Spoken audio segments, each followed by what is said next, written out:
Petit rappel. Dans une marche, chaque pas comprend un moment en appui simple et un autre en double appui. Tandis que dans une course, chaque pas comprend un moment en appui simple et un autre sans appui. Dans les deux cas, chaque jambe effectue un seul pas par cycle. Chaque cycle fait donc 2 pas.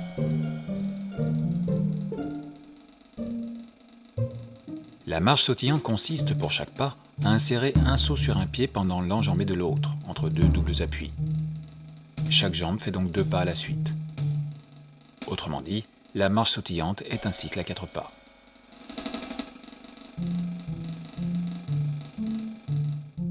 Observons le schéma simplifié du mouvement des pieds d'un cycle sur place.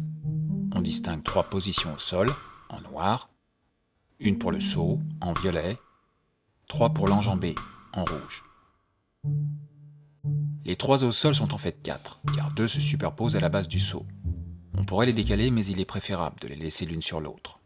Quoi qu'il en soit, ce schéma montre bien 8 positions correspondant aux 8 poses principales d'un cycle. On parle donc d'une répartition 4, 1, 3.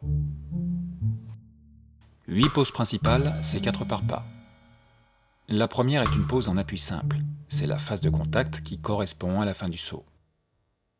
La seconde est une pose en double appui, qui correspond également à l'amorti. La troisième est une seconde pose en appui simple, qui correspond au début du saut. La quatrième est la pose de saut, la pose haute. Dans un précédent épisode, nous avons vu qu'on pouvait modifier le rapport entre position au sol et en l'air, de manière à alourdir une marche ou à alléger une course.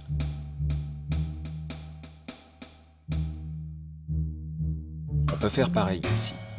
Augmentons pour commencer la durée des doubles appuis au détriment de l'enjambé. On obtient alors des répartitions 5, 1, 2, voire 6, 1, 1. Ces marches sautillantes sont possibles mais réduisent la durée d'enjambée. De fait, elles tendent à faire décoller et atterrir le personnage pieds joints au moment du saut. On peut toujours glisser des poses en appui simple entre les poses principales, au moment d'ajouter les intermédiaires nécessaires pour assurer la durée du cycle. Mais les marches sautillantes qui en résultent ne sont pas très spontanées.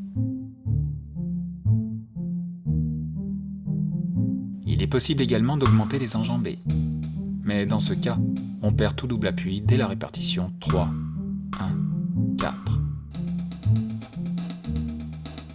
Encore une fois, on peut en glisser grâce aux intermédiaires à ajouter. Dans ce premier cas, on obtient alors une très jolie marche sautillante, légère et souple. En augmentant encore l'enjambée, on finit par retirer tout double appui. Le personnage fait alors 2 sauts à la suite à chaque pas.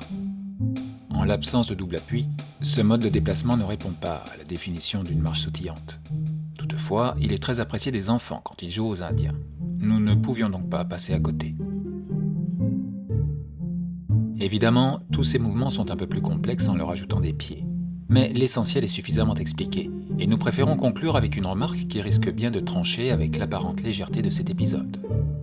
Il est commun de penser que la marche sautillante est le propre des gamins tête en l'air, incapables de s'aligner en rang à l'heure de rentrer en classe. C'est ignorer qu'elle est pratiquée par nombre de corps d'armée à travers le monde. Le sens de l'équilibre qu'elle suppose s'est en maintes fois révélé crucial pour gagner des batailles.